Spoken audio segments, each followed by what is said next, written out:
Well, it's good to be with you this evening. Það gott að vera hérna hjá okkur í kvöld. And how many of you have something that you really enjoy doing? Hversu mörg ykkur hafið eitthvað sem þið njótið að gera? All right, you do. You like translating, okay? Yeah. Most of us have something we really like to do. Við höfum öll eitthvað sem okkur líka vel við að gera. You know what I really like to do? Veitu hvað mér finnst skemmtilegt að gera? I like to travel.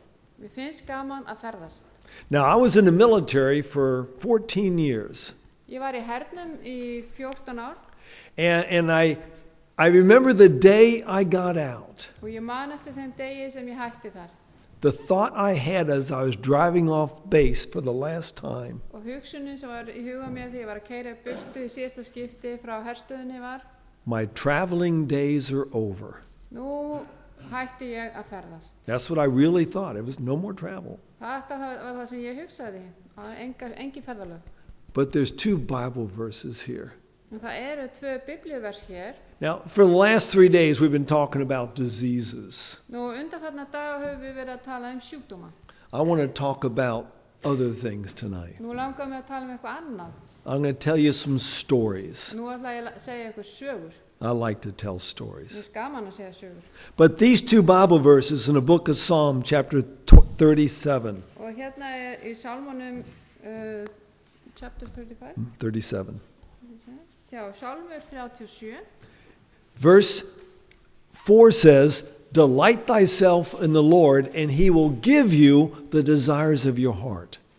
Og hérna stendur: Þá mun þú gleðjast yfir Drottni og hann mun veita þér það sem hjarta þitt girnist. God knows I like to travel. Guð veit að mér finnst gaman að ferðast.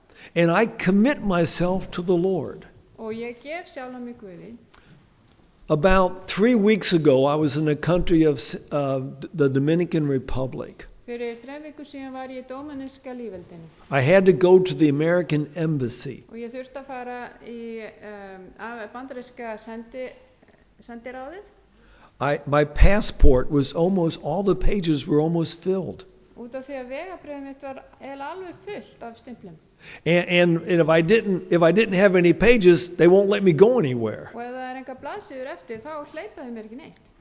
I had 24 more pages added to my passport. Og það var bætt 24 blaðsíðum við vegabréfið mitt. I did the same thing 5 years ago. Og það sama gerðist fyrir 5 árum síðan. I got the fattest passport there is. Ég með feitasta vegabréf sem var nokkur á.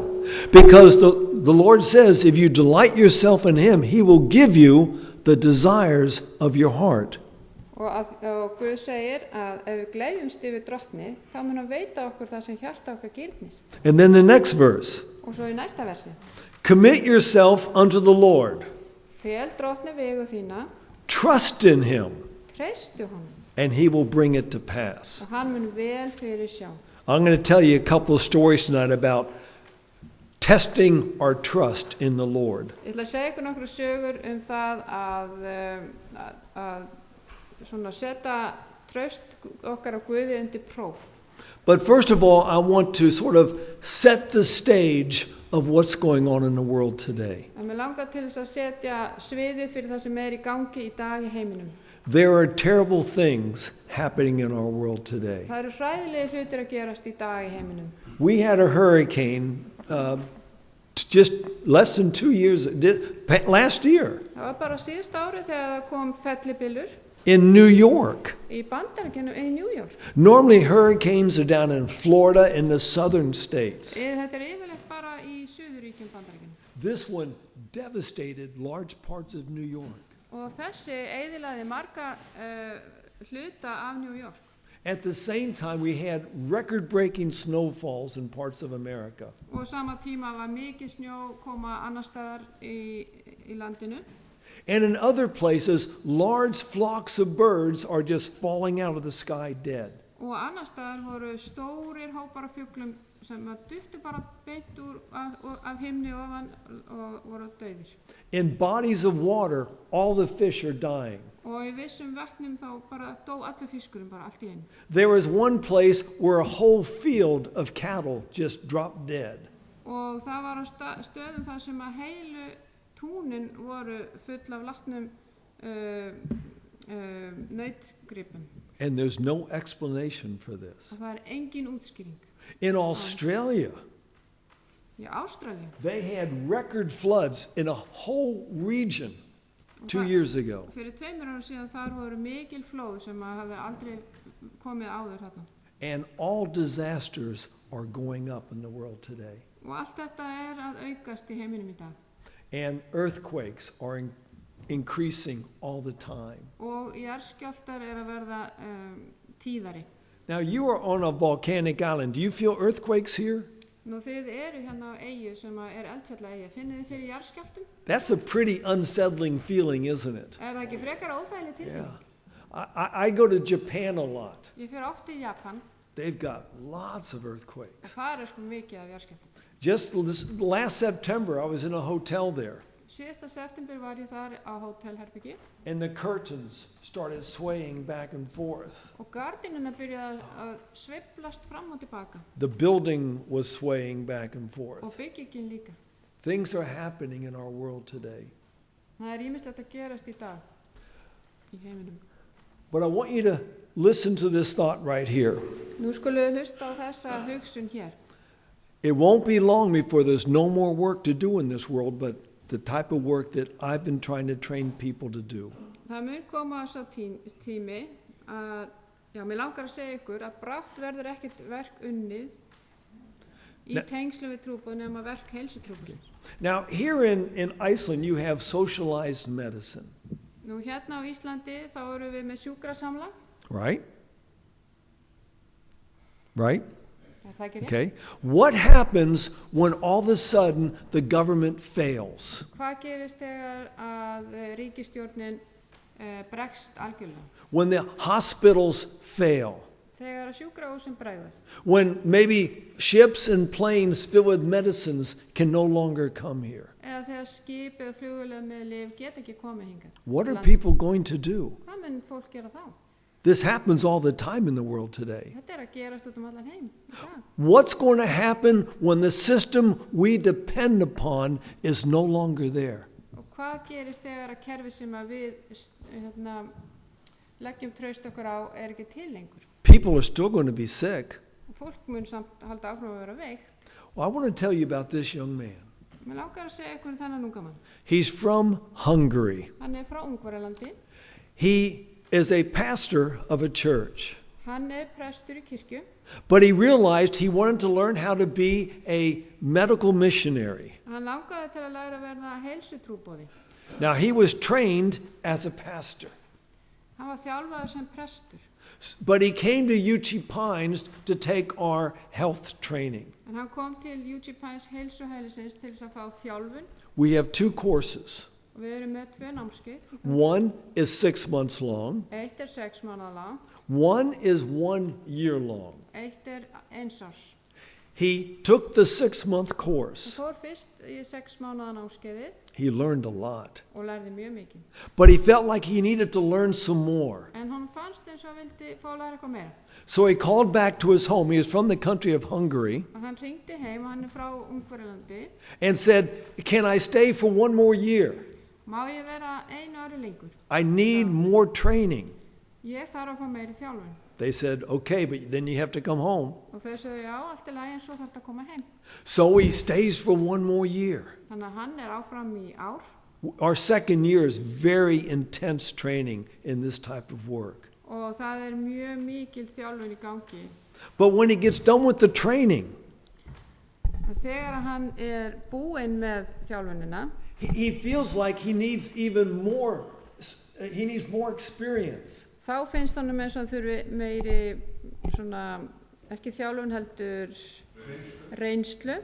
So he calls back to his boss back in Hungary. Þannig að hann hringir yfirmann sinn í Ungverjalandi. And he says, "Can I stay a little bit longer? Og hann spyr, má ég vera aðeins lengur? There's still more I need to learn." Ég þarf að læra dálítið meira. They said, "No, you have to come home right now." Og þeir sögðu, nei, nú verður þú að koma heim. He says, "I'm here. It's just a few more months." Ég hérna, sagði hann, og það bara örfáir mánuðir. They said, "You're fired." Þá sögðu þeir, þú ert bara rekinn. Well, that takes care of that problem. Já, þá búið að lesa það vandamál Now he can stay as long as he wants. og nú getur hann verið eins lengi og vill. So he stays for a period of time longer. Þannig að hann var vissan tíma lengur að fá öðlast reynslu He has many patients. og hann var með marga sjúklinga And then he goes home. og svo fór hann heim. But he doesn't have a job. En hann var ekki með henni að vinna. So he starts doing health work with the people. Og þá fer hann að vinna heilsu verk með fólkinu. He starts what we call health clubs. Hann hann stofnar heilsuklúba. Get a group of people together. Fær fólk saman. Give them some classes on how to lower blood pressure. Hann kennir hvernig hægt að lækka blóðþrýsting. Cooking schools. Hvernig hægt að kenna fólki að elda heilsufæði. How to quit smoking. Hvernig hægt að hjálpa fólki að hægt að reykja. Pretty soon he had lots of people coming to his health club. Og eftir smá tíma þá var mjög mikið að fólki byrja að koma í heilsuklúbana hans. Of course he also gave them Bible studies. Og á sama tíma var hann með biblíunámskeið. And people were joining the church. Og fólk kom til kirkjunar. Well, one day he gets a phone call. Og einn dag fær hann símtal. It's from the head of the church. Og það yfirmaður kirkjunar. And they said, will you come back to work for us? Og þá hann spurður, myndirðu vilja koma að vinna fyrir okkur? He says, sure. Já, sagði hann. And he says, they said, we've got a special job for you. Og það sagt við erum með sérstakt verkefni fyrir þig. We want you to go to the very north of Hungary. Við viljum að þú farir alveg til norður Ungverjalands. And we want you to do an evangelistic meeting. Og við viljum að þú stundir útbreiðslu verk. And so my friend says, okay, I'll do this. Já, segir hann, ég skal gera það. I'll go up there. Ég skal fara þannig uppi dyr. I'll spend a couple of months getting to know the people. Ég skal eyða nokkrum mánuðum bara í það að kynnast fólkinu. And then I'll hold some meetings. Og svo skal ég vera með útbreiðslu.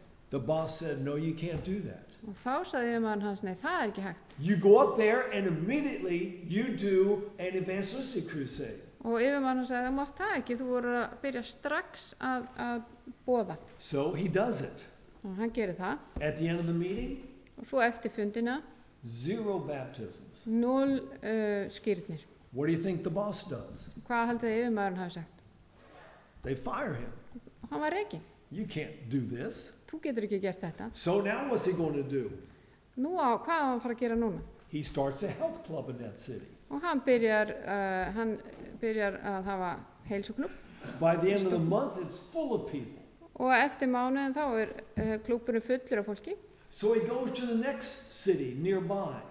Og svo fer hann til næstu borgar. And starts another one. Og byrjar þar annan heilsuklúbb. Now he's got 2 health clubs. Nú hann með 2. The next month, he goes to the next city. Og svo eftir mánuð fer hann til annara borgar þarna. Starts another health club. Og byrjar annan heilsuklúbb. Now he's got 3 of them going. Og þarna hann komið með 3. But he's not getting paid. En hann ekki að fá neitt borgað fyrir þetta. But when he gets to the 3rd health club, En svo þegar hann komið með 3. heilsuklubbin, a woman comes to the club.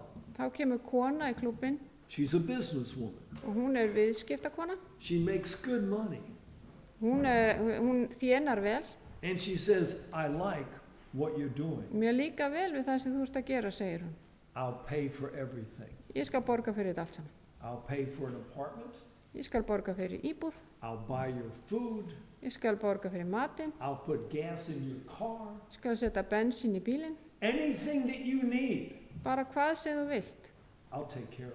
Ég skal sjá það. So now he has no problems. Nú ekkert vandamál fyrir hann. Every month he starts a new health club. Og hverju mánuði þá byrjar hann heilsuklubb, stofnar hann heilsuklubb. At the end of 1 year, Þannig að við lok ársins he has 11 health clubs. var hann með 11 heilsuklubba. He gets a phone call Svo fær hann hringingu from his boss frá yfirmanni, or his former boss. fyrrverandi yfirmanni. Do you know what he said? Hvað ætla hann hafi sagt? Would you like to come back to work for us? Viltu koma að vinna aftur fyrir mig, eða fyrir okkur? He said, sure, I like that job. Já, mér finnst þú gaman að vinna fyrir ykkur. So he comes back to being a regular pastor. Þannig að hann kemur tilbaka og svona venjulegu prestur. And he's working in the city of Budapest. Og hann að vinna í Budapest. And he starts giving health meetings. Og hann byrjar að vera með heilsufyrirlestra. Now, he's a pastor, Hann prestur. but he's been trained as a health worker. En hann hefur fengið þjálfun sem heilsutrúboði. You cannot separate the two. Það ekki hægt að taka þetta tvennt í burtu. So he's doing health meetings all over Budapest. Þannig að hann að halda þessa fyrirlestra alla Budapest. One day, a man comes to his meetings. Einn dag kemur maður til þessa fyrirlestra hjá hann. He listens to his lecture, Hann hlustar á fyrirlesturinn and when he's done, the man comes up to my friend. og þegar hann búinn þá kemur maðurinn til þessa vinar hans. He said, I would like you to come to my hospital. Og þá segir hann, ég myndi gjarnan vilja að þú kæmi til sjúkrahússins míns. The man was the head of cardiology of a large hospital in Budapest. Hann var yfirmaður og hjartadeild á stóru sjúkrahúsi í Budapest. He says, please come to my hospital. Ég vil svo gjarnan að þú komir á sjúkrahúsið mitt. Because what we do is not making the people well. Vegna þess að það sem við erum að gera ekki að lækna fólkið. He says, I will put you in charge of the cardiac wing. Ég skal setja þig yfir álmuna. And I will allow you to train my doctors on how to treat patients with heart disease. Og ég skal leyfa þér að þjálfa læknana mína til þess að sinna hjartasjúklingum. My friend is not a doctor. Og vinur minn ekki læknir. He's a pastor. Hann prestur. With simple medical missionary training. Með heilsutrúboðsþjálfun. But he can do more for the people in that hospital than all the doctors can do. En hann getur gert meira fyrir alla þessa sjúklinga á sjúkrahúsinu heldur en læknarnir gátu gert. Why? Af hverju? Because of the way we work with medicine today. Vegna þess hvernig við vinnum með lyfjum í dag. I have worked in India a number of times. Ég hef unnið nokkru sinnum á Indlandi. That's me in my bearded days. Þannig ég þegar ég var með skegg. And I would hold a clinic every day. Og ég tók viðtöl, tók á móti fólki í viðtöl. There's no such thing as patient privacy there. Það ekkert einkalíf sjúklingsins þarna. I would sit at the table. Ég satt þarna við borðið. And my translator would sit across from me. Og þýðandi var á móti mér. And then a patient would sit there. Og svo myndi sjúklingur koma og setjast þar. They would tell me their problems. Þeir myndu segja mér vandamálin sín. And I would suggest things that they can do. Og ég gaf leiðbeiningar hvað þeir ættu að gera. Now, what would I suggest? Og hvað var ég að ráðleggja þeim? Things that they could do even if I am gone. Hluti sem að þau gátu gert þó að ég væri farin. Why is that important? Af hverju er það mikilvægt? Let me give you another story in the middle of this story. Ég ætla að gefa ykkur aðra sögu inn í miðri þessari sögu.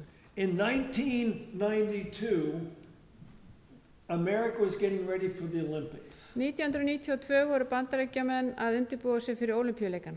And there is an event called the decathlon. 10 events. Já, það eitthvað sem heitir tugþraut. Já. Okay. And we had a person who was the best in the world. Og við vorum með íþróttamann sem var bestur í heimi. After 9 events, he was 1,000 points ahead of everybody. Og eftir þessar nokkra keppni þá var hann 1000 stigum fyrir ofan alla aðra. The last event is the pole vault. Og síðasta þrautin var hvað? Stangastökk. All he has to do is get across the bar. Það eina sem hann þarf að gera að komast yfir þessa slá. And he will go to the Olympics. Og þá kemst hann í Ólympíuleikana, til Ólympíuleikana. And he chooses how high the bar is going to be. Hann sá sem ákveður hvað sláan á að vera há. He tells them to set it at 4.8 meters. Hann segir þeim að setja hana 4,8 metra. He's in first place. Og hann kemst í fyrsta seti. No one can beat him. Getur enginn unnið hann. He has 3 chances to get over the bar. Já, hann sem sagt hefur 3 tækifæri til þess að komast yfir. He runs up the first time. Hann byrjar að hlaupa. Goes up. Fer upp. Knocks the bar down. Og stöngin dettur niður. Goes back. The Fer second aftur. time. Í annað skipti. runs, hleypur, goes up, fyrir upp knocks the bar down. og sláandi eftir niður. Takes a deep breath, Hann andar djúpt að sér, goes back again, fer tilbaka, runs, hleypur, goes up, hoppar upp knocks the bar down. og sláinn fór niður aftur. He went from first to 12th. Hann fór úr fyrsta sæti niður í 12. sæti. He did not go to the Olympics. Hann komst ekki á Ólympíuleikana. Now, what does that have to do about this story? Hvað hefur það með þessa sögu að gera? When a doctor goes to the mission field Þegar að læknir fer á trúboðsakurinn with 2 suitcases full of medicine, með töskur fullar af lyfjum, and he gives the people the medicine, gefur fólkinu lyfin, and then he goes back to his home, svo fer hann heim til sín. what happens when the medicine is gone? Hvað gerist þegar lyfin eru búin? What do the people do? Hvað gerir fólkið þá? If they've learned to depend upon medicine, Ef þau hafa lært að vera háð lyfjunum, you set the bar too high. þá eru þau búin að setja markið of hátt. Because they cannot go over the bar. Þau komast ekki yfir sett mark. I understand that Iceland used to be poor. Mér skilst að hér á Íslandi hafi verið mikil fátækt. I have seen poor. Ég hef séð fátækt. I've got a picture here in my computer that breaks my heart every time I look at it. Ég hef með mynd hérna í tölvunum minni sem að gerir mig mjög sorgmædda hvers skipti sem ég sé hana. I was in the country of Namibia, Ég var í Namibíu eitt sinn, down in the southern part of Africa, í Suður Afríku, and I saw 2 girls coming up through the bush. og ég sá 2 stúlkur koma út úr runnum, Apparently an older sister and a younger sister. eldri systir og yngri systir. And when they came near me, Og þegar það komu nærri mér, I noticed something interesting. þá tók ég eftir einhverju athyglisverðu. The older girl was wearing a right shoe. Eldri stúlkan var með skó á hægri fæti Her little sister was wearing the left shoe. og systir hennar var með hinn skóin á sínum fæti. One pair of shoes. Þær áttu bara eitt par af skóm. And yet we want them to go somewhere and buy medicine for their problems? En samt viljum við að þær fara að kaupa sér lyf til að leysa vandamáli sín. You can't do that. Það ekki hægt. But here's what I believe. En hér það sem ég trúi. I don't care where you are. Mér alveg sama hvar þú ert. I don't care what the problem is. Og mér alveg sama hvaða vandamálið The solution is somewhere around you. Lausnin einhvers staðar þarna í kringum ykkur. Do you believe that? Trúið þið því? Let me put it another way. Leyfðu mér að segja þetta á annan hátt. Where did all disease come from? Hvaðan koma allir sjúkdómar? Now that's a strange question. Þetta skrítin spurning, ég veit. But where do you think all diseases originate? Hvaðan koma allir sjúkdómar upphaflega? Translate it. Within ourselves. Já, hið innra með okkur, segir hann. But what gets into us? Hvað fer inn í okkur? Yes, disease does start in us here. Já, sjúkdómurinn, hann byrjar hið innra með okkur, But where did that disease begin? en hvar byrjaði þessi sjúkdómur? AIDS did not begin in man. Eyðni byrjaði ekki í manninum. Where does all disease ultimately begin? Hvar byrja allir sjúkdómar upphaflega? Now the answer really depends on what your philosophy of life is. Nú, svarið liggur í hver ykkar heimspeki á lífið. All right, because of sin, that's much closer, yes. Vegna syndarinnar, það mjög nærri lagi. But let's take it one step further. Nú skulum við fara einu skrefi áfram. Where does all sin come from? Hvaðan kemur öll synd? I thought I heard someone say Satan. Satan Yeah. is the origin of sin, right? Satan upphafsmaður syndar. And I believe that Satan has a laboratory. Og ég trúi því að Satan sé með svona rannsóknastofu. And he comes up with diseases. Og hann finnur upp sjúkdóma. Now, another question. Önnur spurning. Who is smarter, God or Satan? Hvor gáfaðari, Guð eða Satan? I hope you don't have to think about that. Þið þurfum ekkert að hugsa þetta. God is a whole lot smarter than Satan. Guð mun gáfaðari. God made Satan. Guð skapaði Satan. And my Bible says God knows the end from the beginning. Og what is it? He knows the end from the Já, beginning. Guð veit upphafið og endin. So before Satan ever thought of a disease, Þannig að áður en Satan upphugsaði eitthvað sjúkdóm, God already had the solution. þá hafði Guð lausnina. And it's still here. Og lausnin ennþá hér. We just have to find it. Við þurfum bara að finna hana. And I have found it many times. Og ég búin að finna lausnina oft. How do I find it? Hvernig finn ég lausnina? There's another promise in the Bible. Það annað loforð í Biblíunni. The book of James chapter 1. Ef þið farið í Jakobs bréf, 1. kafla. It says if anyone lacks wisdom, Ef eitthvað skortir visku, let him ask God. þá skuluð þið biðja Guð. He'll give you answers liberally. Hann mun gefa ykkur svör bara frjálslega. And I'll be telling you some stories today in other meetings about how he's just shown me things. Og ég mun segja ykkur að líka fleiri fyrirlestur hvernig Guð hefur sýnt með hluti. But here I am in India. En hér ég á Indlandi The patient sits there, og sjúklingurinn situr þarna tells me their problem. og segir mér vandamáli. And I have been in the area. Og ég búin að vera á svæðinu. I know what foods they will help them. Ég veit hvaða matur gæti hjálpa þeim. I know what herbs can help them. Ég veit hvaða jurtir gætu hjálpa þeim. I know what lifestyle things they really need to concentrate on. Og ég veit hvaða lífstílsatriði þeir þurfa að einbeita sér að. And I would tell them what to do. Og ég myndi segja þeim hvað þeir ættu að gera. Now, any of you ever been to India? Hefur ykkur af ykkur komið til Indlands? Well, when they say yes, they do a funny thing. Þegar þeir segja já, þá gera þeir alltaf skrítið. They'll sit there and go, Þá hreyfa þeir höfðið svona. they get this big smile on their face Þeir byrja að brosa and stick out their hand og svo setja þeir hendina út. and say, tablets. Og þá segja þeir töflur.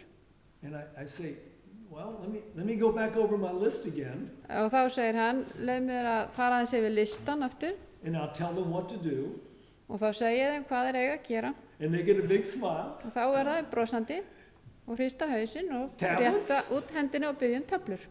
Because they have the mindset that that is what's going to make them well. Af því að þeir hafa þá hugsun fastskorðaða að þetta það sem mun lækna þá. Because Western medicine has gone to India. Vegna þess að vestræn læknisfræði hefur komist til Indlands. Western medicine has gone to Africa.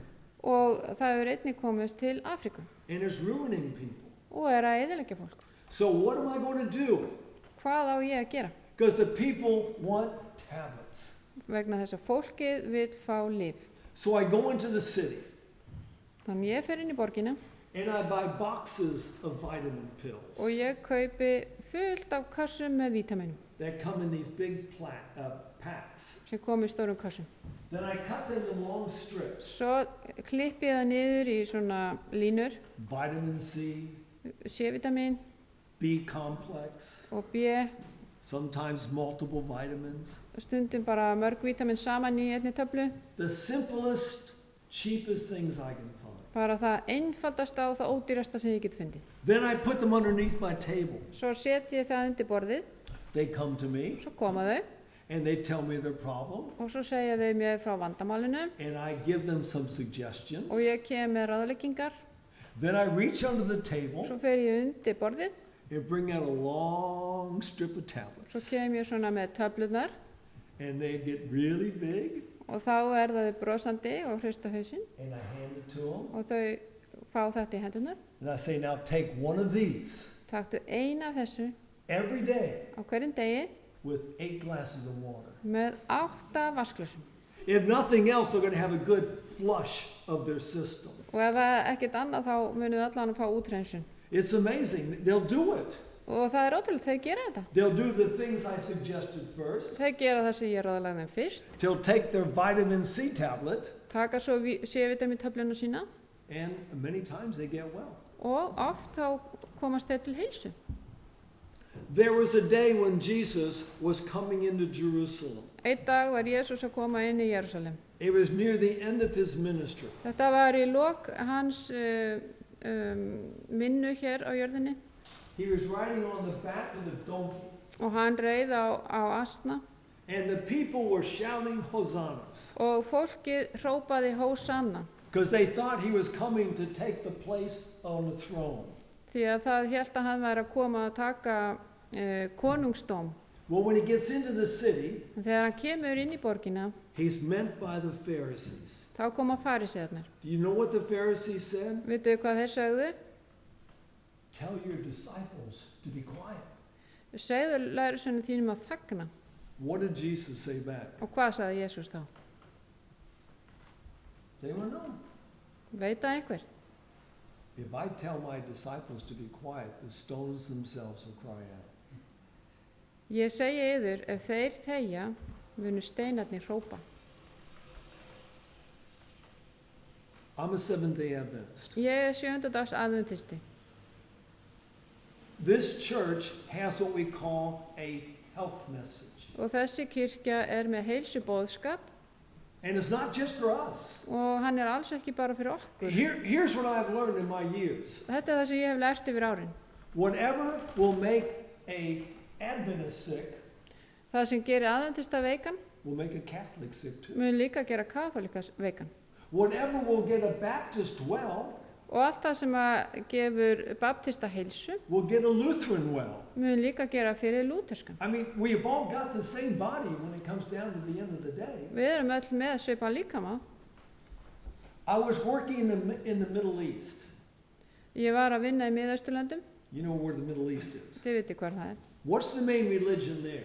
Hver megin trúarbrögðin þar? Islam. Já, Íslam. Do they like Christians very much? Líkar þeim vel við kristna? No, they don't like Christians very much. Nei, þeim líkar ekki vel við kristna.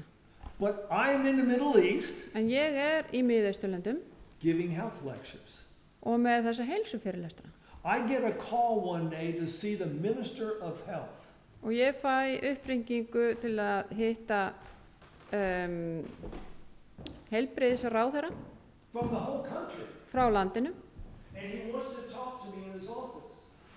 Og hann langar til að tala við mig so I go to his office. Á skrifstofunni hans og maybe he's going to cut my head off or something. Og þess vegna fer ég og ég hélt að hann myndi afhöfða mig. And do you know what he says? Hvað sagði hann?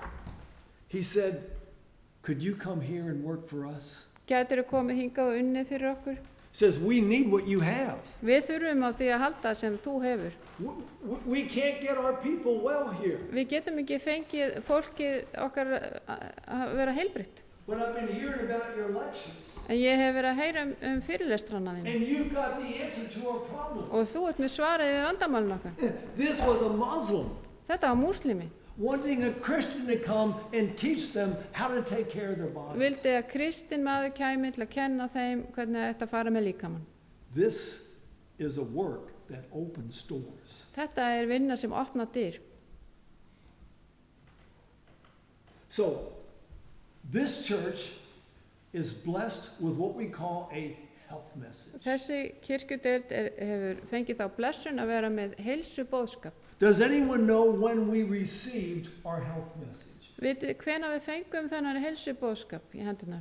There's a year that we received it. Það ár sem við fengum hann. Við vitið það?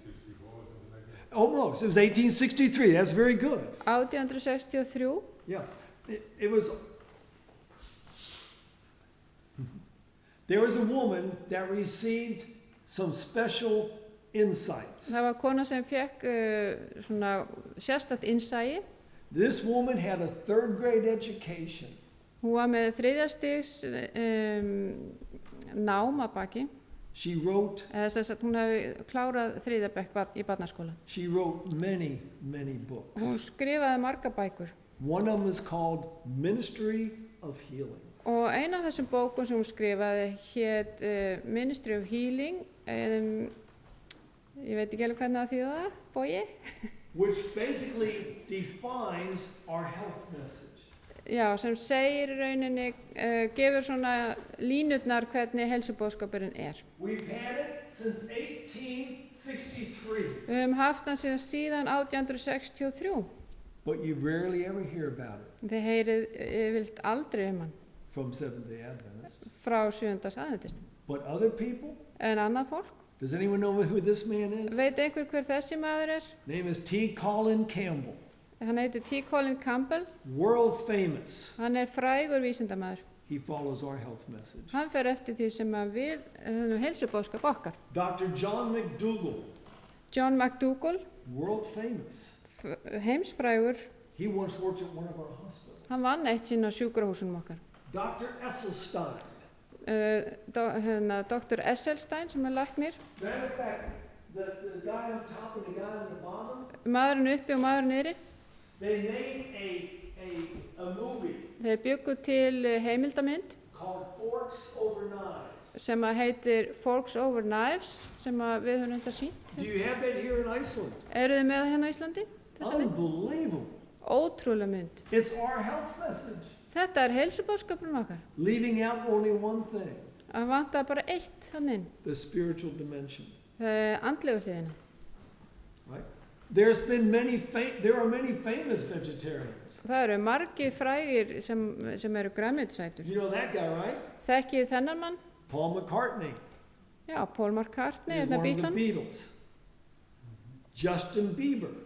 Já, Justin Bieber. Now, I don't agree with what some of these people do. Ég nú ekki alltaf sammála því sem þetta fólk gerir. But they're vegetarians. En þetta eru grænmetisætur.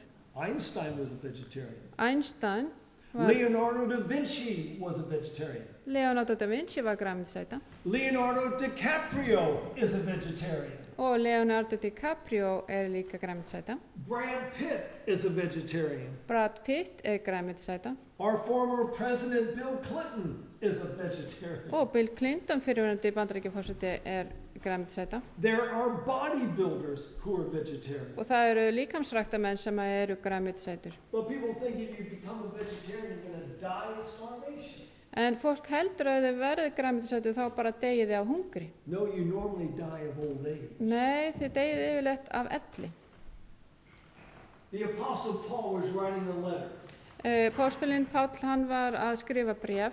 And I love the concept that we see in this one verse. Og mér finnst svo fallegt það sem þessi boðskapur í þessu eina versi.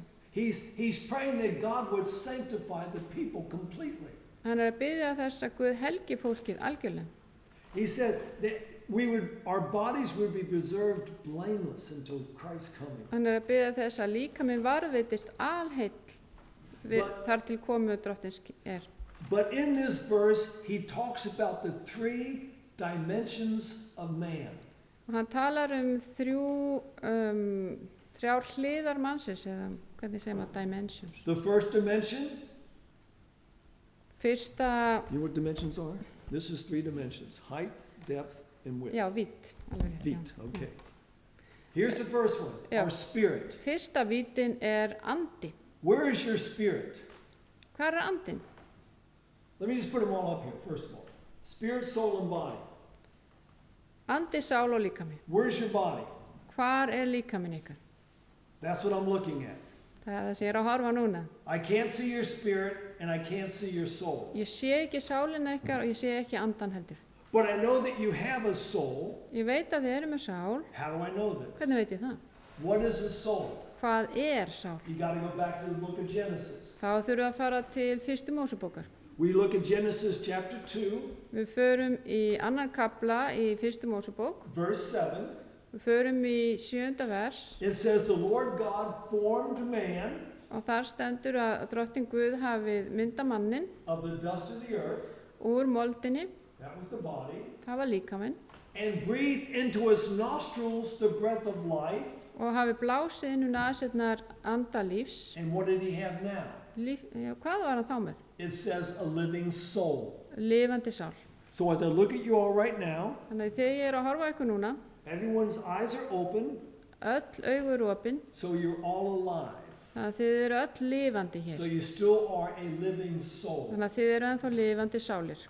But the third one is the first one on the list is our spirit. En fyrst á listanum andin. Where's that at? Hvar hann? Where's your spirit? Hvar andin ykkar? What is your spirit? Hvað andin ykkar? It's your character.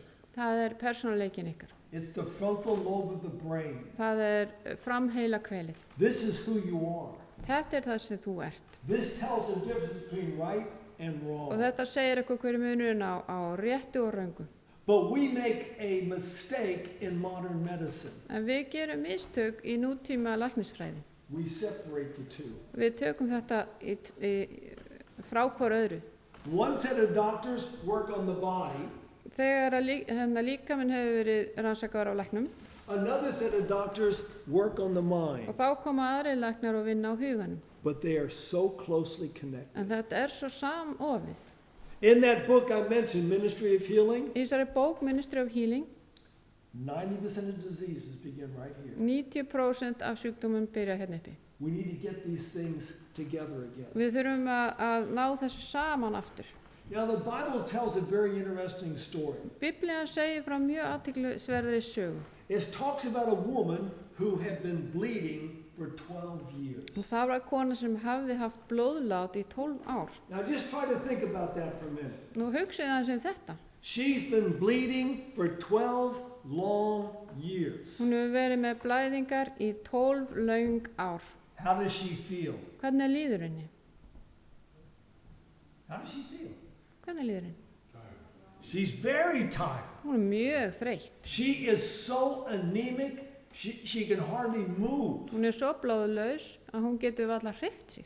She has no hope within her. Og enga von hið innra. Now, what had she been doing for her situation? Hvað var hún búin að vera að gera til þess að vinna á þessum vandamálum sínum? Well, it says she suffered many things. Hún hafði orðið margt að þola. Not just suffered because of being tired all the time. Ekki vegna þess að hún var alltaf svona þreytt. But it says she suffered many things of many doctors. Hún hafði þjáðst og margt að þola hjá mörgum læknum. Can doctors make you suffer? Geta læknar látið maður þjást? Well, I'll give you a personal example. Ég skal gefa ykkur persónulegt dæmi frá mér. I've told some of you about this already anyway. Ég búin að segja ykkur frá þessu áður. A year ago today, Svona fyrir ári síðan, I had a bicycle accident. þá lenti ég í slysi á hjóli. I broke 7 bones. Og ég braut 7 bein. Now, I'm laying there in the middle of the road. Og ég ligg þarna á veginum. And they have to take me to the hospital. Og þeir urðu að fara með mig á sjúkrahús. So they get a wide board. Og þeir setja svona flatan við undir hann. A piece of wood, just Já, svona viðarplötu. And they don't know what's wrong with me. Og þeir veit ekkert hvað að mér. They put me on the board. Setja mig á viðarplötuna. They take me to the hospital. Og fara með mig á sjúkrahúsin. In the back of a vehicle, of course. Í bíl. When I get there, Svo þegar ég kem þangað. they roll out what we call a gurney, a stretcher on wheels. Og þá komaði með börur á hjólum. And they pull me over onto that. Og setja mig yfir á börurnar. And when they pull me, my legs separate. Og þá fara leggirnir í sundur. And the pain is unbelievable. Og þessi sársauki svo ótrúlegur. I tell them, keep my legs together. Haldið fótleggjunum saman, sagði ég. They take me inside the hospital. Og þau fóru með mig inn í sjúkrahúsin. Into the emergency room. Á slysadeildina. They pull me onto the examining table. Og þeir settu mig yfir á borð þar sem þau voru að rannsaka mig. Again, Aftur. they pull my legs apart. Og settu fæturna mína í sundur aftur. I tell them, don't do that. Ekki gera þetta, sagði ég. Every time they move me, Hver skipti sem þau hreyfðu mig they move me one leg at a time. og tóku alltaf 1 fót í einu. This was on a Tuesday. Þetta var á 3. degi. It wasn't until Sabbath afternoon Og það var ekki fyrir á hvíldardags eftirmiðdegi. when they realized something is really wrong with this guy. Og þá uppgötvuðu það eitthvað að þessum nága. They took me down and did more exams. Og þeir fóru og rannsökuðu mig nánar. I had many fractures of my pelvis. Og það voru mjög mörg brot á mjaðmagrindinni. I suffered many things of many doctors. Ég þjáðist mikið vegna margra lækna. I was in the hospital for 1 week. Og ég var á spítalanum í 1 viku. Do you know how much that cost you in America? Vitið þið hvað það kostar í Bandaríkjunum? $25,000. $25,000. And it was the same way back there. Og það var það sama þarna. She had spent everything that she had. Hún kostaði til aðleigu sinni. And was she getting better? Var henni að batna? It says she was no better. En engan bata hafði hún As a fengið. matter of fact, it says she was getting worse. Öllu heldur hafði henni versna. So what does she decide to do? Og hvað ákvað hún þá að gera? She hears about Jesus. Hún fréttir af Jesú. She says, if I can just touch him, Ef ég get aðeins snert hann, I'll be well. sagði hún, þá mun mér batna. So somehow she crawls out there to the street. Þannig að á einhvern máta þá nær hún að skríða þarna út á götuna And Jesus is walking by. og Jesús er að ganga framhjá And she reaches out her hand og hún réttir út hendina and barely touches the hem of his garment. og rétt snertir fötin hans. And immediately she feels she's well. Og leið finnur hún, ég er orðin heil. But Jesus stops. En Jesús stoppar. Now he is surrounded by hundreds of people. Og hann er umvafinn hundruðum manna. And he says, who touched me? Og hann sagði, hver snerti mig? And his disciples say, what do you mean who touched you? Og lærisveinarnir sögðu, hvað mennur snerti þig? Everyone's touching you. Allir er að snerta þig. He says, no, somebody touched me in a special way. Hann sagði, nei, það snerti mig einhver hér á sérstakann hátt. The woman knew she couldn't hide. Og konan vissi að hún gat nú ekki falið sig. She comes before Jesus and she falls before him. Og hún kemur fram fyrir Jesú og fellir fram fyrir hann. She says, I did it. Og hún segi, ég gerði það. Does anyone know what Jesus said to her? Vitið þið hvað Jesús sagði við hana? Your faith has made you whole. Trú þín hefur gert þig heila. Now, what part of the body is involved with faith? Og hvaða hluti líkamanns hefur með trú að gera? Right here. Þarna uppi. Her frontal lobe, her spirit, Framheila kvelið, andi hennar, reached out and grabbed Jesus. rétti út höndina og greip Jesú. And it still happens today. Og þetta gerist enn í dag. Yeah, you're not going to see Jesus walking down this street, Já, þið munum ekki sjá Jesús labba hennar niður þessa götu, but our faith is still there, en trúin okkar er þarna þá. and he's still the great physician. Og hann er enn hinn mikli læknir. And I had a patient back in the late 80s Ég var með sjúkling í lok 9. áratugarins who is exactly like this woman. sem var einmitt eins og þessi kona. He was from the island of Jamaica. Hann var frá Jamaiku He was a nice guy, og var mjög vingjarnlegur, but he had had a problem for 2.5 years. en hann hafði þurft að glíma við vandamál í 2,5 ár. He had been to 23 different doctors Hann hafði farið til 23 lækna, in Jamaica and in the United bæði á States. Jamaiku og í Bandaríkjunum. He had spent $250,000 of his own dollars. Hann hafði eytt 250.000 af sínum eigin dollarum í þetta. And you know what was happening? Vitið hvað var að gerast? He wasn't getting any better. Hann fekk engan bata.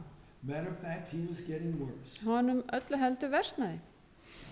They couldn't even tell him what his problem was. Þeir gátu ekki eins og sagt hann hvað hans vandamál var. It was something to do with his colon, Það hafði eitthvað með ristilinn að gera and it was killing him. og það var að ganga frá honum. And so finally he decides to come to the place where I work. Og svo loksins ákvað hann að koma á þann stað þar sem ég vinn And by God's grace, he allowed me to have charge of this man. og með mildi Guðs þá gaf hann mér leyfi til að vera yfir þessum manni. Now before he got there, I started studying. Áður en hann kom þarna þá var ég byrjaður að rannsaka og stúdra. I knew he had some type of a colon problem. Ég vissi að hann var með einhvers konar ristilvandamál.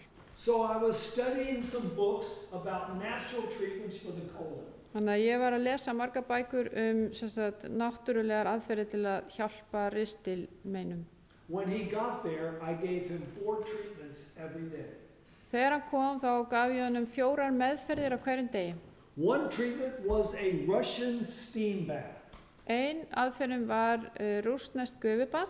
You lay down in the steam room, Þú liggur í gufubaðsherbygginu, your head is outside, höfðið er úti I would raise his temperature, svo hækkaði ég hitann relax his body, og slakaði á líkamannum.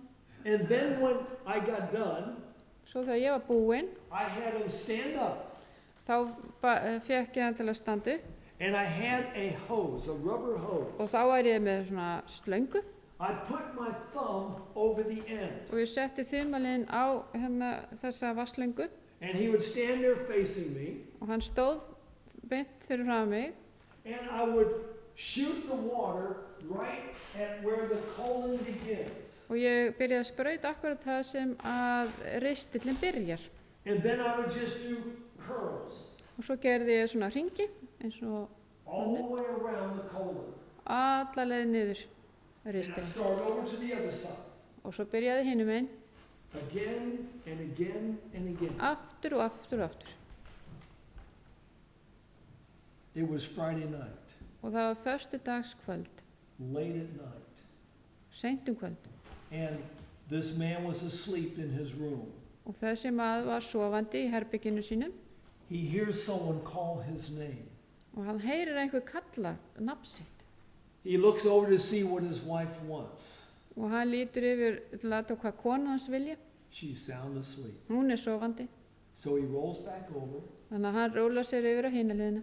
and he hears his name again. Og aftur kallað nafnið. He realizes there's someone in the room.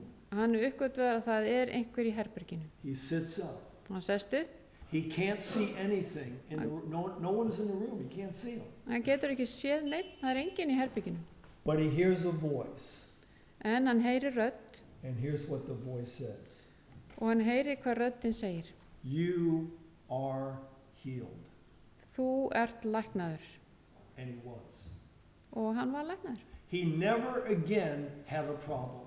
Og hann hafði aldrei neitt vandamál eftir þetta. Now, was it the hot water? Var það vatnið? Was it the cold water? Var það heita vatnið, kalda vatnið? Was it my 4 treatments a day? Look what I can do? Var það aðferðirna mína sem ég nota sér hvað ég var klár? No. Nei. It was the hem of Jesus' garment. Það var snerting á klæðum Jesú. It was faith. Það var trú. And it made him well. Og það gerði hann heilan. You know, we're all going to come into situations in our life where we need to show a lot of faith. Við munum alltaf þurfa að koma inn í einhvers konar aðstæður í lífinu þar sem við þurfum að sína trú. Do you have faith in this book? Trúið þið þessari bók? Eða hafið þið trú á þessari bók? That's a serious question. Þetta alvarleg spurning. And you do not know if you have faith unless you've put it to the test. Og þið vitið ekki hvort þið hafið trú á henni nema að hafa sett hana í próf. When I am back home, Þegar ég heima, I like to get up early in the morning þá finnst mér gott að vakna snemma and go for walks. og fara í göngutúr. I pray while I'm walking. Og ég bið þegar ég að ganga. And I leave my institution where I live. Þessi stofnun þar sem ég bý, And I go walking out in the country. þá get ég gengið þannig út í sveitina. And it's a lovely time. I love it. Þetta ofsalega góðu tími. But along this road where I walk, there's a few houses. En meðfram þessum vegi þar sem ég gengir nokkur hús. And they all have fences around the house. Og öll húsin með girðingar í kringum hús. Já, There's a kringum. reason for this. Og það ástæða fyrir því. Everyone has a dog. Allir eiga hund. It's their protection. Og það til þess að vernda fólkið.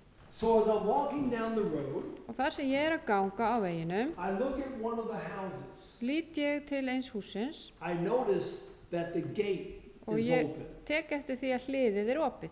That's not a good sign. Það ekki gott. Because I was familiar with the dog that lived at that house. Og því ég kannaðist hundin sem átti heima þarna. It wasn't one of these little foo-foo dogs. Það ekki þessi litlu fúfúhundar. It was called a Rottweiler. Hann hét Rottweiler. And Þessi tegundin. I didn't see it, Ég sá hann ekki so I keep on walking. og ég hélt áfram að ganga. But as I get near the house, En þegar ég kom nær húsinu, I hear a very strange sound. þá heyri ég mjög skrítið hljóð. Sort of a rumbling of the earth. Svona eins og jörðin sé að hristast. Claws on ground. Klær á jörðum. And the dog comes from behind the house. Og hundurinn kemur frá húsinu and he comes through the gate, og í gegnum hliðið and I look at the dog, og ég lít á hundinn and when I look at it, Og I þegar- can tell something by its look. og þá get ég, þegar ég lít á hundinn sé eitthvað á svipnum á honum It's thinking it's time for breakfast. og hann að hugsa, það morgunmatur núna And here comes breakfast down the road. og hér kemur morgunmaturinn niður veginn. Now, I've got a few choices. Nú, ég með nokkra valkosti. When you go through this situation, Þegar þú ferði gegnum svona vandamál, your body goes through some physiological changes. og þá breytist ýmislegt í líkamannum. One of the first things that happens Eitt af því sem gerist fyrst, is your adrenal glands squeeze out adrenaline. að adrenalínkirtlarnir, þeir kreista út adrenalín. This is called the sympathetic nervous system reaction. Og þetta sérst taugakerfið að bregðast við þörf. One of the first things that happens is your eyes dilate. Og eitt af því fyrsta sem gerist að augnasteinarnir opnast, verða That's so við. you can see better. Það svo þið sjáu betur. Your respiration increases. Öndunin eykst, Get more oxygen in the blood. þá fáum við meira súrefni í blóðið. Your heart starts pumping faster Hjarta byrjar að slá hraðar to prepare you for what's going to happen in the next couple of seconds. til að undirbúa ykkur hvað að fara að gerast næstu sekúndurnar. The blood leaves your skin and goes to your muscles. Blóðið fer úr húðinni til þess að fara út í vöðvana. That's why when people are afraid, they turn pale. Þess vegna þegar fólk hrætt þá verður það fölt í fram. The hair stands on end. Hárið stendur upp The blood pressure goes up. og blóðþrýstingurinn hækkar. All of these things are for a purpose. Allt þetta hefur tilgang. So you can either fight Annarkvort berjist í gegn því or run. eða hlaupa. The dog's too close to run. Hundurinn of nálægur til að ég geti hlaupið burtu It's too big to fight. og hann of stór til að berjast við. I've got one option left. Ég hef bara einn möguleika, The Word of God. orð Guðs. Do you realize there's a promise in here about that situation? Vitið að það sem sagt loforð í þessari bók svona vandamál sem kom upp hjá mér. That's why it's important to know the Word. Þess vegna svo mikilvægt að þekkja Biblíuna. So I just stopped. Þannig að ég bara stoppaði. No sense running. Það tók því ekki að fara að hlaupa. I put out my hand Ég sett út hendina mína and I quoted a part of a Bible verse. og ég fór með biblíuvers. Exodus 11 verse 7. Og það kemur úr annarri Mósebók. It says, a dog shall not wag its tongue against an Israelite. Og þar stendur, en eigi skal svo mikið sem rakki gelta að nokkrum Ísraelsmanna. Now I'm an Israelite. Ég Ísraelsmaður. What's an Israelite? Hvað það eiginlega? What does Israel mean? Hvað þýðir Ísrael? It means overcomer. Það svo sem að næra yfirstíga. Jacob had his name changed to Israel. Jakob fekk nafni sínu breytt yfir í Ísrael. If you believe in Jesus Christ, Ef þau trúið á Jesú Krist, you're an Israelite. þá ertu Ísraeliti. And so I can claim this promise. Þannig að ég get notað þetta loforð. I said, the Bible says, Biblían segir, and I quoted that piece of verse, og ég fór með þetta vers, and that dog stopped right there. og þarna stoppaði hundurinn. He didn't take one more step. Hann tók ekki eitt einasta skref And I fram. just kept walking up the road. Og ég hélt bara áfram minni göngu.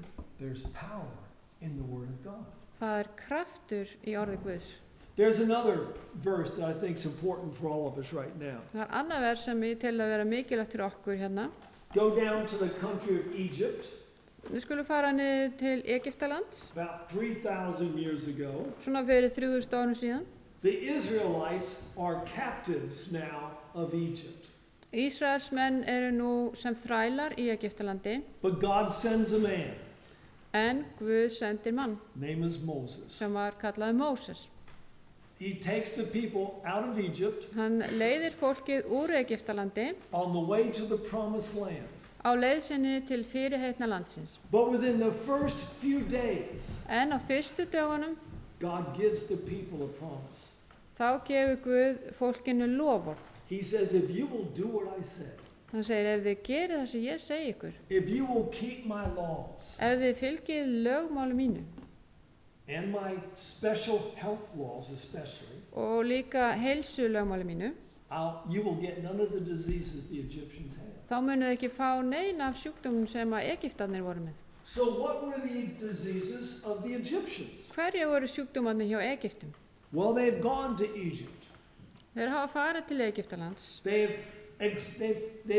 gotten a lot of these mummies out of the pyramids and other places. Og það búið að taka fullt af múmjum út um píramídunum. They have examined them. Og þær hafa verið rannsakaðar. With the latest diagnostic tests. Og með þessum nýjustu rannsóknartækjum. Trying to find out what was killing the Egyptians. Til að finna út úr því hvað var það sem var að draga þá til dauða. Do you know what the diseases of the Egyptians were? Vitið hvað sjúkdómar voru að herja á Egypta? Heart disease, hjartasjúkdómar, diabetes, sykursýki, cancer, krabbamein, sexually transmitted diseases. kynsjúkdómar. They had high blood pressure. Þeir voru með háan blóðþrýsting. They had strokes. Þeir fengu heilablóðfall. They had exactly the same diseases that we had. Þeir voru með sömu sjúkdóma og við höfum í dag. But God says if you do what I say, En Guð sagði, ef þið gera það sem ég segi ykkur, you won't get those diseases. þá fáið þið ekki þessa sjúkdóma. And that promise is good today also. Og þetta lofar stendur enn í dag. God gives us some simple laws of health. Guð gefur okkur einföld heilsulögmál. For 40 years they wandered through the wilderness. Í 40 ár þá gengu þeir í eyðimörkinni. Moses had been out there for 80 years. Móses var búinn að vera í eyðimörkinni í 80 ár. 40 years herding sheep. Fyrst var hann 40 ár sem fjárherðir. 40 years herding people. Og svo var hann í 40 ár fjárherðir fyrir fólkið. And he had spent his first 40 years in Egypt. Og svo hafði hann líka frá því þegar hann fæddist þá var hann 40 ár í Egyptalandi. So he was 120 years old. Þannig að hann var 120 ára. If you go to the Bible, ef þið farið til Biblíunar, the 5th book, til 5. bókarinnar, called Deuteronomy, or the repeating of the law, sem heitir 5. bók Mósi eða á ensku Deuteronomy, endurtekning lögmálsins. The last chapter, Og það síðasti kaflan, chapter 34, kafli 35, verse 7, vers 7, it says, and Moses was 120 years old. þar stendur að hann hafi verið Móses 120 ára gamall. His eyes were not dim, Hann var ekki búinn að missa sjón and his natural force was still there. og hann hafði ekki mist líkamlegan styrk. Does anyone know where Moses died? Vitið hvar Móses lést? It was at the top of a mountain. Upp á fjalli. The name of the mountain was Mount Nebo. Og fjallið hér Nebo. I've been to the top of that mountain. Ég hef farið upp á þetta fjall. And I remember standing there on the top of that mountain, Og ég man þegar ég stóð upp á toppi fjallsins thinking Moses was here. og hugsaði, Móses var hérna. And we are told that when he stood there, Og okkur sagt þegar hann stóð þarna, he could see the Mediterranean Sea. hann gat séð þá Miðjarðarhafið. I couldn't see the bottom of the mountain. Ég gat ekki séð bara hvar fjallið byrjaði. At 120 years old, Moses walked up that mountain. Og 120 ára gekk hann upp þetta fjall. I drove in a car up that mountain. Ég keyrði upp á bíl. 120 years old. 120 ára.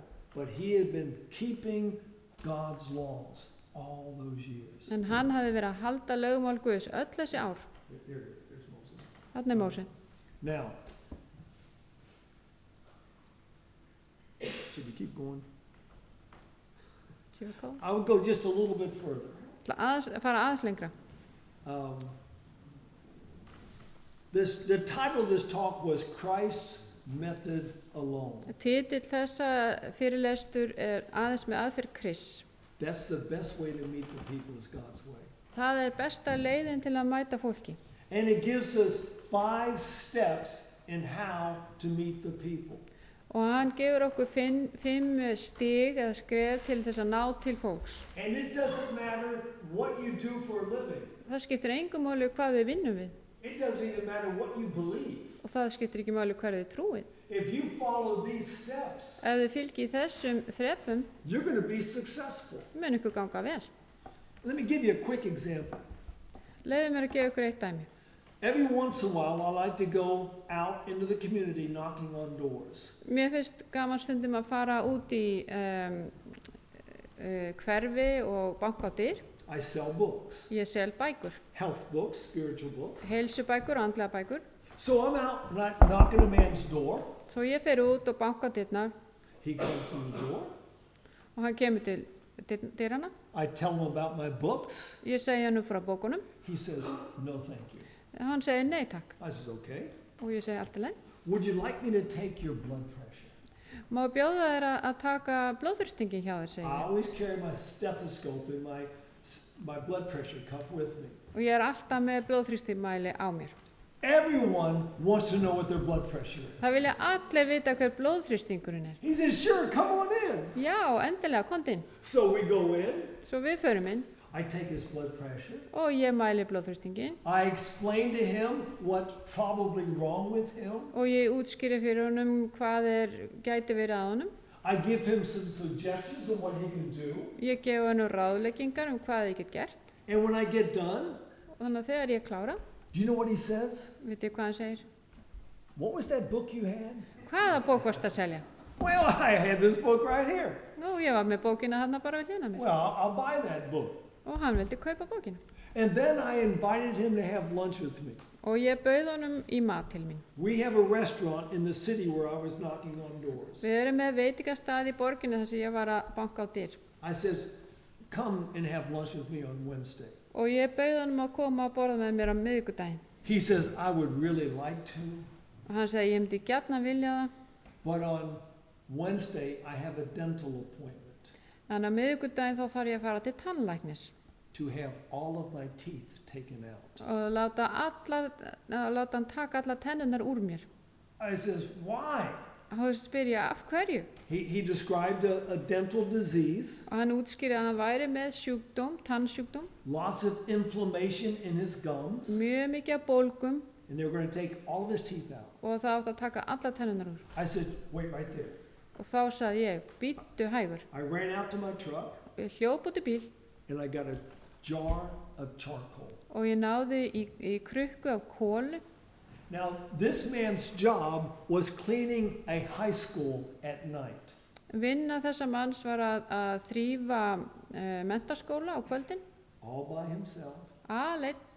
So I said, take some charcoal and put it in a bowl, Settu þetta duft út í skál, add a little bit of water, settu smá vatn, mix it up, blandaði því saman, put it in your mouth, settu þetta í munnin get it all around your teeth.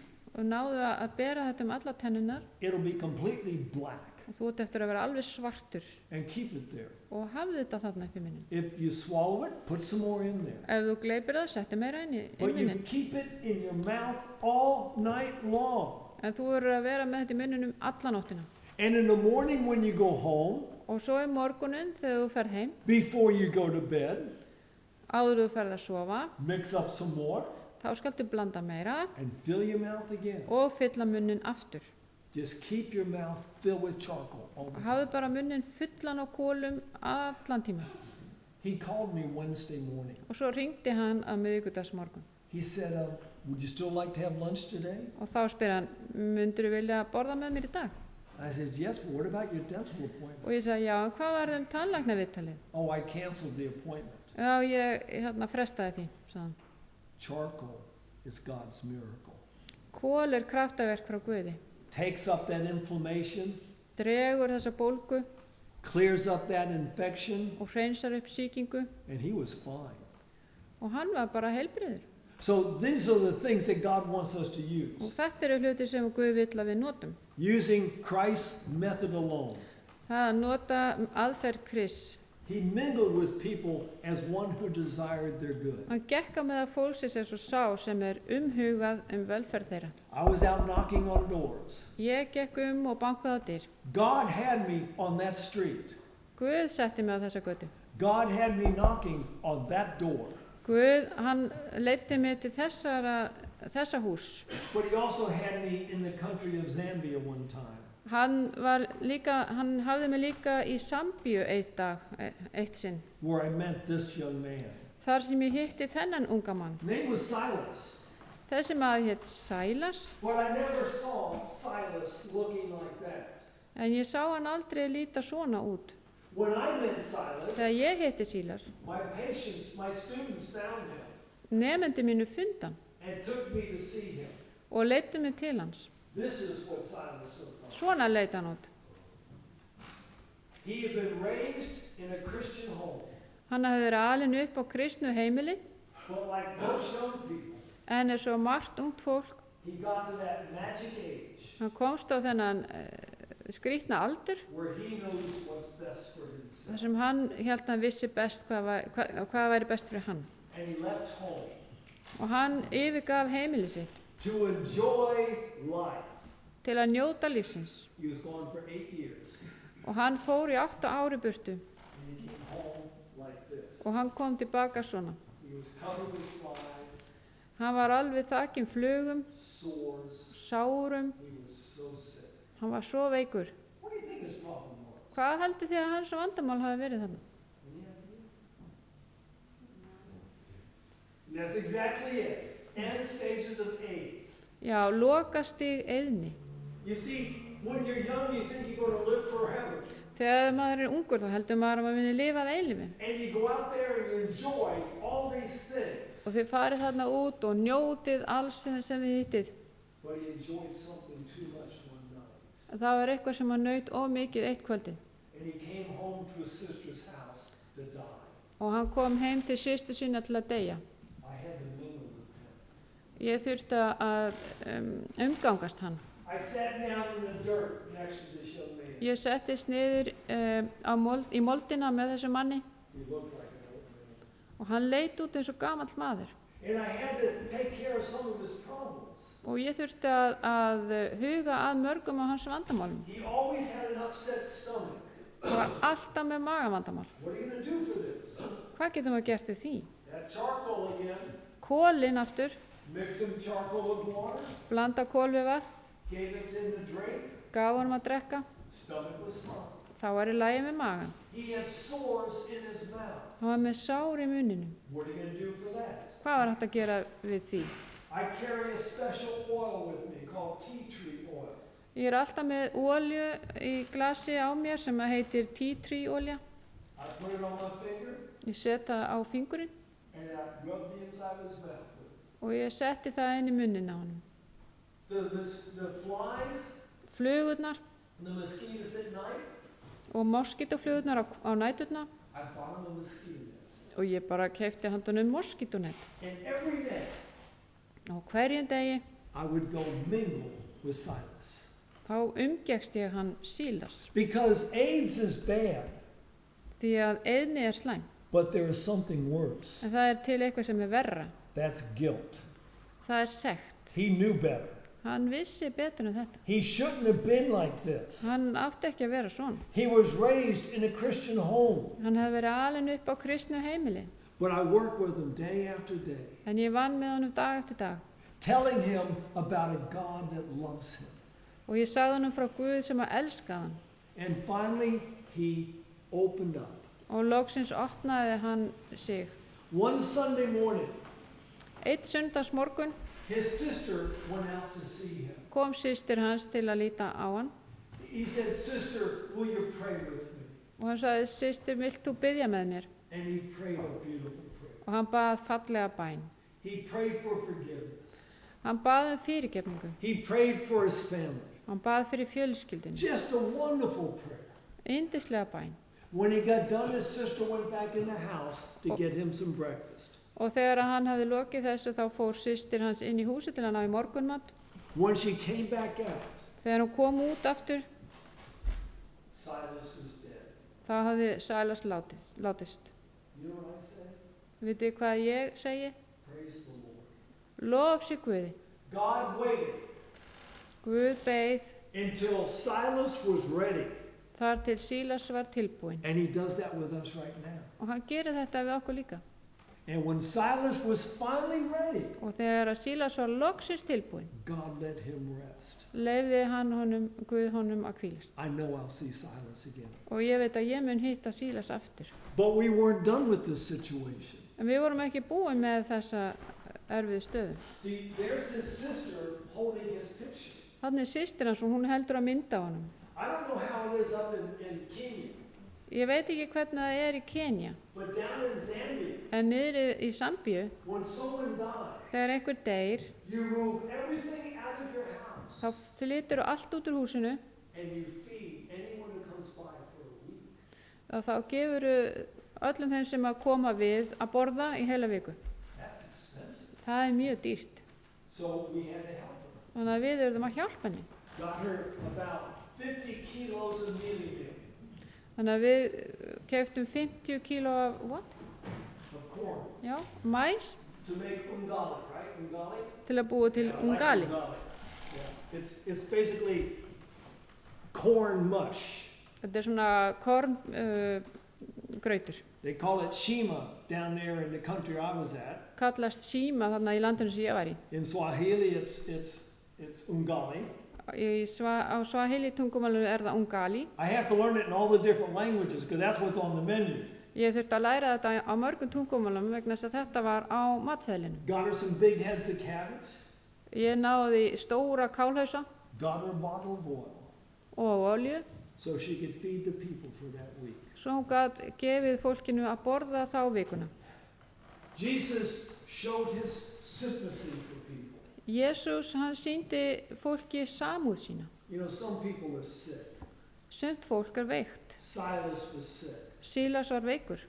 My friend in Taiwan was very sick. Vinur minn í Tævan, vinkonu minn í Tævan var mjög veik. She had breast cancer. Hún var með brjóstakrabbamein And they asked her to come back when I got there. og hún var beðin að koma tilbaka þegar ég kom þangað. Now, if you don't like bad pictures, Og ef ykkur líkar ekki við ljóta myndir, don't look for just a minute. þá skuluð ekkert horfa á þessa mynd sem á Because sín. this is what she looked like. Svona leit hún út þegar hann tók á mótinni. But every day, En á hverjum degi I would go to her room þá fór ég til herbyggis hennar for about 2 hours í 2 tíma and just talk with her. og talaði við hennar. But what was really neat, En það sem var athyglisvert,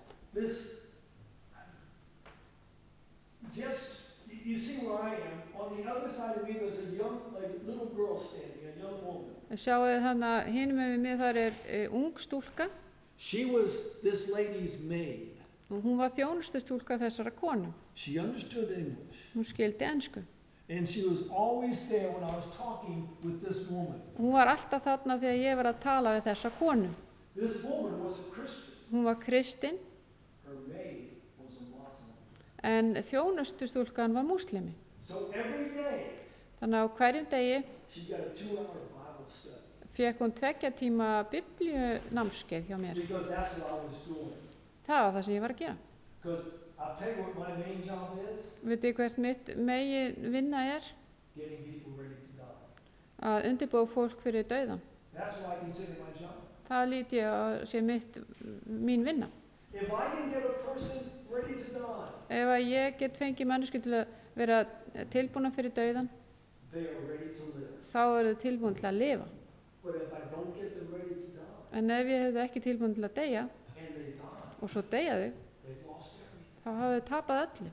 And so I was opening up to this woman a new dimension of Jesus Christ. Og ég var að opna fyrir þessari konu nýjar víddir af Jesú And she did die. og hún dó Just a couple of months later. nokkrum mánuðum síðar I prayed that she was ready. og ég bið þess að hún hafi verið tilbúin. Next step was Christ ministered to their needs. Og næsta skref er að Jesús synti þörfum þeirra. My students told me about Lawrence. Nemendur mínu sögðu mér frá Lawrence. They found him one day walking down the road with this rag wrapped around his leg. Og þeir fundu hann mættu honum gangandi niður veg með þetta fótinn They followed him home. og þeir fóru með hann heim They saw his leg og litu á fótlegginn and they came and got me. og náðu í mig. He had a really bad looking leg. Hann var með mjög slæmt sár No one knows what it was.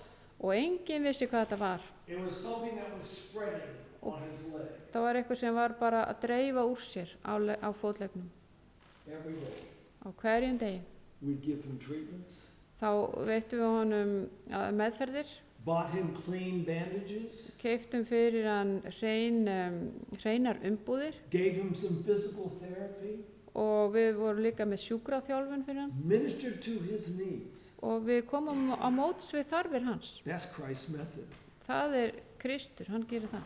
And then it says he won their confidence. Svo stendur að Jesús hafi áunnið sér trúnaðartraust þeirra. How did he do that? Hvernig gerði hann það? By the first 3 steps. Með fyrstu 3 þrepunum. He mingled with the people. Hann gekk á meðal fólksins, He showed sympathy for them. sýndi þeim samúð He ministered to their needs. og kom á móts við þarfir þeirra. And he won their confidence. Og hann vann trúnaðartraust þeirra. This is a young man named Francis. Þarna ungu maður sem heitir Francis. I was working down in the southeastern part of the country of Zimbabwe. Ég var að vinna í suðaustur Zimbabwe í Afríku. I was doing health meetings. Ég var með heilsufyrirlestra. His sister comes to me. Systir hans kemur til mín. She says, my brother has a sore on his knee. Hún segir, bróðir minn með sár á hnénu. So I gave her some things I had that would be very good for sores. Þannig að ég gaf henni svona hluti sem að væri góði fyrir sár. I gave her enough for 4 days of treatment. Ég gaf henni nóg fyrir 4 daga.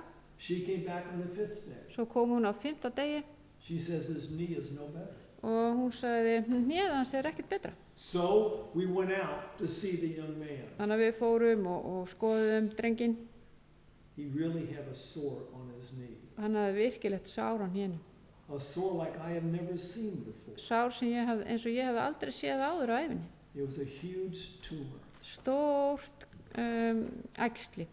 Now, if you've ever read the Bible, Ef þið hafið einhvern tíma lesið Biblíuna, how were people with leprosy treated? hvernig var komið fram við þá sem voru með líkþrá í gamla daga? Were they welcome into people's homes? Voru þeir velkomnir heim hjá fólki? They had to cover their faces. Þeir þurftu að hylja andlit sitt. And they had to cry out, unclean, unclean. Þeir þurftu að hrópa, óhreinn, óhreinn. It was almost the same with this young man. Og það var næstu þins með þennan mann.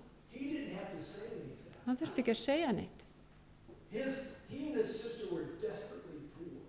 Systir hans og hann voru mjög fátæk. And when people would walk by their home, Og þegar fólk gekk framhjá, they wouldn't even look in that direction. horfðu þau ekki einu sinni í áttahúsinu.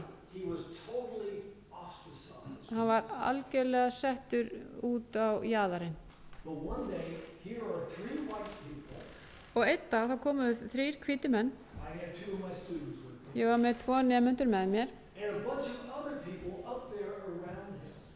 Og líka hópa fólki þannig frá þessu nágrenni. Touching him, Sem snertan working with him. og voru að vinna með hann. It changed the entire community. Og það breytti algjörlega samfélaginu.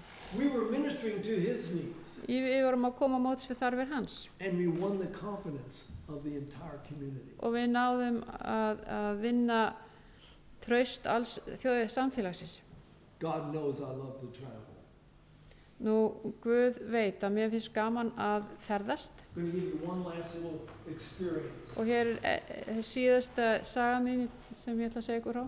I helped to begin a medical missionary school in China. Og ég hjálpaði til að stofna svona heilsuhæli eins og við erum með í Kína. Young people from all over China came to our school. Ungt fólk, hvaðan æfa úr Kína, komu í þennan skóla. It was cold.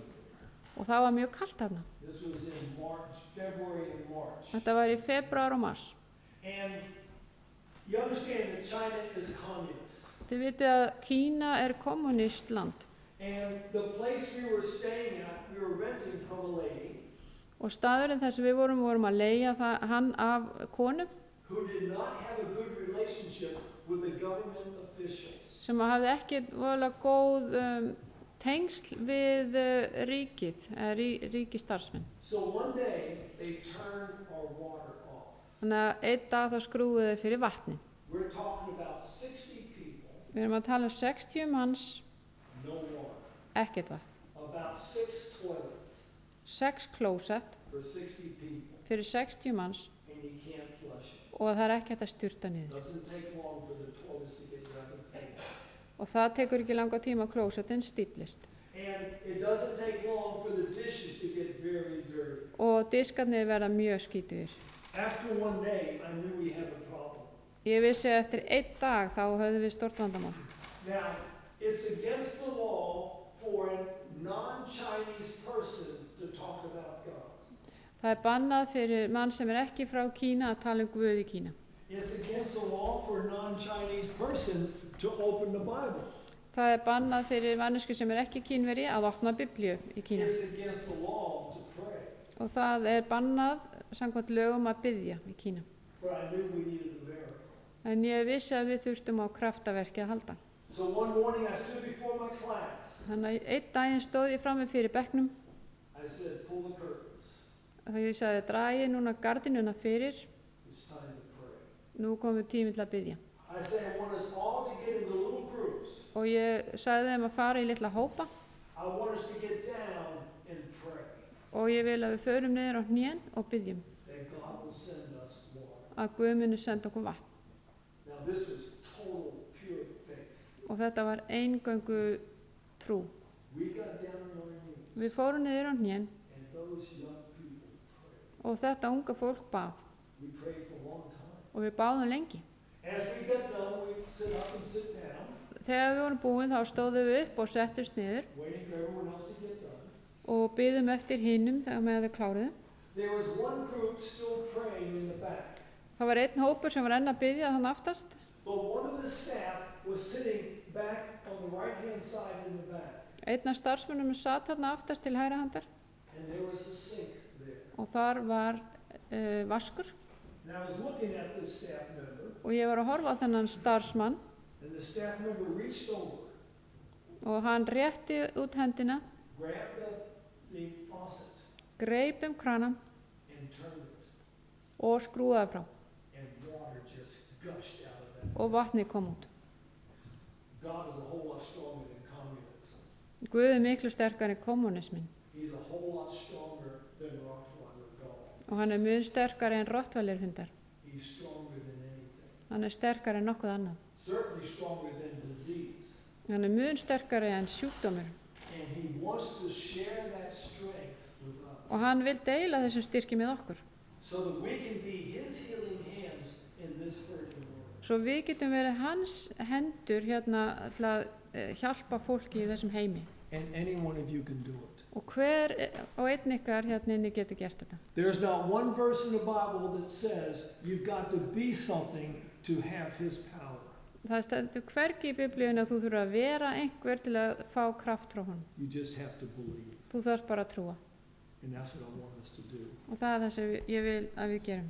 I believe Ég trúi því Jesus is coming soon. að Jesús fer að koma brátt. I believe before he comes, there's going to be diseases everywhere. Og ég trúi því að áður en hann komi þá munu sjúkdómarnir vera allstaðar. And I believe Og ég trúi því that people like you, að fólk eins og þið people like me, og fólk eins og ég will be going out there and healing people og við munum vera að fara þarna út og lækna fólk for one purpose, með einn tilgang í huga to introduce them to the power that gave them the healing. að kynna þeim fyrir þeim krafti sem að gaf þeim heilsuna. Spend time with the Lord. Þið skuluð eyða tíma með drottni. He's coming soon. Hann fer að koma aftur. God bless you. Guð bless ykkur.